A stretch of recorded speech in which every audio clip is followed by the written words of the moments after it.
In Austin, I'm Mark Mullins. More drama at the state capitol. Governor Greg Abbott has filed a lawsuit in an effort to remove one of the Democrats who left town to avoid voting on a new congressional map. There being 94 members present, a quorum is not present. That was House Speaker Dustin Burrows announcing there wasn't enough members in the House Tuesday. Just a few hours later, Governor Abbott filed an emergency petition asking the Texas Supreme Court to remove State Representative Jean Wu from office. The governor says Representative Wu organized the effort to break quorum. The Democrats who left the state may have to pay money out of their own pockets for being gone. Under a new rule passed this session, those House lawmakers will face a $500 per day fine from their personal funds for each day they break quorum. State Rep Ramon Romero says he and his colleagues have no intention of backing down. That would be a very small price to pay for what we would save for these Americans that have fought so hard and against the maps that aim directly at black and brown voices. Texas Republicans are making clear this isn't about constitutional concerns. It's about politics. Here's how Republican State Representative Mitch Little responded when we asked him, why do redistricting now? Because we can.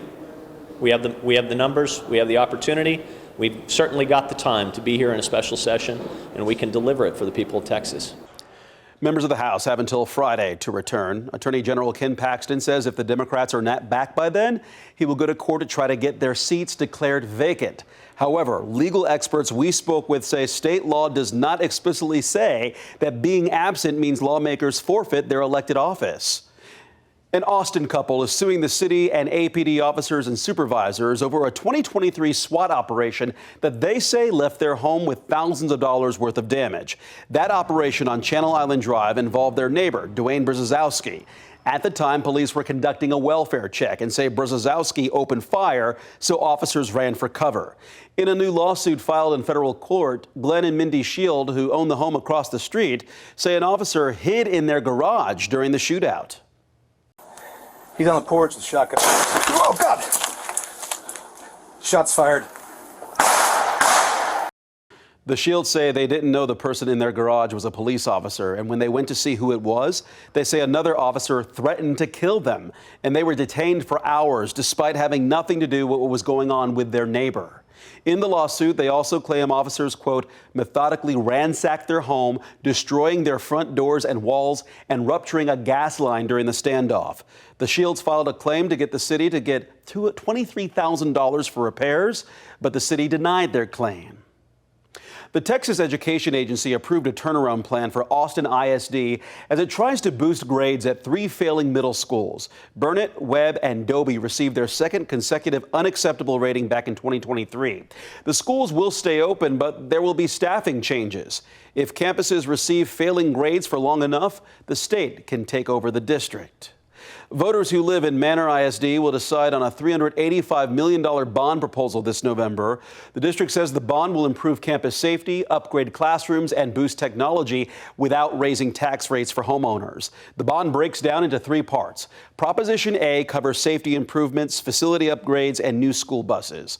Proposition B focuses on technology upgrades. And Proposition C would fund a new fine arts addition.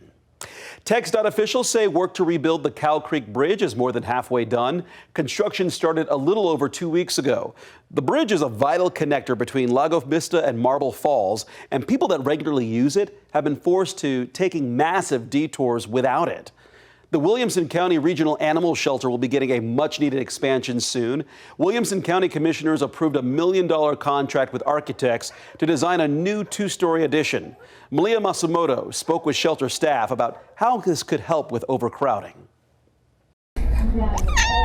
With a county that's always growing, it's a challenge finding space for all the animals. The numbers are creeping back up again, as is expected. After the July floods, the Williamson County Regional Animal Shelter ended up taking in nearly 200 animals. But it was also the result of a merger with the Georgetown Animal Shelter that was supposed to happen the following week. It really just sped up our timeline by 10 days. April Pfeiffer with the shelter says soon a new addition could make this merger a lot more manageable. The building will go where you see these play yards. They plan to add a 2-story building with at least 100 dog kennels on the first floor and administrative offices on the top floor. Right now, our staff is housed in what is supposed to be our cat adoption area. They started floating ideas with an architect for the expansion a few years ago when they first discussed a merger with Georgetown.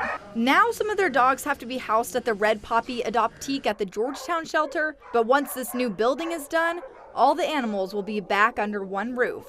We'll be able to move them back here, and all of our adoptable dogs will be on site here at the main campus again. And with Williamson County Commissioners approving a $1 million contract for the design of the expansion on Tuesday, it's getting a step closer to reality. We're all really happy to be able to provide the best care that we can for the animals. In Williamson County, Malia Masamoto, KVUE News.